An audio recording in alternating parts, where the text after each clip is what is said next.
نفسر لك ويجاوبك على السؤال، وفسر لكل اعلام اخذ فيه بعض الاعلام كلاب. بن علي لما خرج في خطابه قال غلطوني وانا فهمتكم. كيف نخرج؟ ما اقدرش اكلم الشعب الليبي يقول له غلطوني، يعني ما غلطني حد، غلطت وحدي وقول لهم انا فهمتكم. انا الحقيقه ما فهمتهمش، الاعتراف بالحق فضيله، انا لا فهمت ولا غلطوني، يعني انا غلطت وحدي وما فهمتش، لا فهمت ولا الاعتراف بالحق فضيله. هو في الحقيقه انا نبي نفسر من كل اعلام وللعرب والغرب.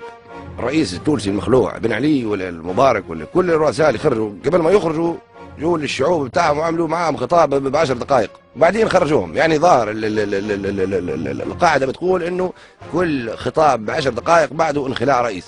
لك معمر القذافي تقول نعمل خطاب ب20 ثانيه، بعد اسبوع نخرج نعمل خطاب ثاني ب25 ثانيه، بعد اسبوع اخر نخرج نعمل خطاب ب30 ثانيه، يعني كل اسبوع نقعد نزيد 5 ثواني 5 ثواني 5 ثواني لين نخلط ال10 دقائق. يعني هكا عملنا حساباتنا وقمنا بالتحريات والحسابات، عمليه حسابيه هي. لما تعمل خطاب ب20 ثانيه وتزيد كل مره 5 ثواني اللجان تخلط ل10 دقائق، هذا عندك 9 سنوات حكم يعني اضافيه، ما شاء الله، يعني 9 سنوات اخرى. هذا اللي نبيه انا. ونبي كذلك نوصل كلمه لبعض وسائل الاعلام الكلاب، يقول لهم يعني خطاب ناجح، خطاب ب20 ثانيه كان ناجح 100%، والملتقانا بحول الله في الخطاب المقبل الاسبوع القادم بقي فيه 25 ثانيه لكن بدون مطريه، راح اعمله في البحر، يعني في السفينه في البحر، يعني مونتاج باش يكون حلو، والمخرج يعني عندنا مخرجين من كل الاماكن مخلطين، يعني بحول الله يكون ناجح. ابعد يا حوزي هلب روحك، عندكم ياسر ذباب في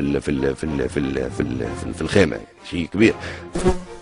لا ما غير ما تعطيني، مش اشكال، لو كلم اصدقائي يبعثوا طائره يقتلوا بها الذباب، هذه مش اشكال. هو في الحقيقه انا نبي نفسر لك معلومه ليه كل وسائل الاعلام، في بعض وسائل الاعلام الكلاب. نحن 2011 سنه الاحتراف، يعني كل البلدان بتحترف. في تونس انتم عندكم محترفين هلبة شعر الراد ما يبوا. المحترفين في تونس كثير، يعني كيف حلال عليكم حرام علينا انتم تجيبوا محترفين من افريقيا، من نيجيريا، من النيجر، من انغولا، من الكاميرون، وتجي لليبيا تقول له ما تجيبش افارقه مرتزقه. يعني جبت افارقه يمارسوا في الرياضه، رياضتهم الاولى للاسف كانت القتل. مش بن علي لما خرج في خطابه قال غلطوني وانا فهمتكم.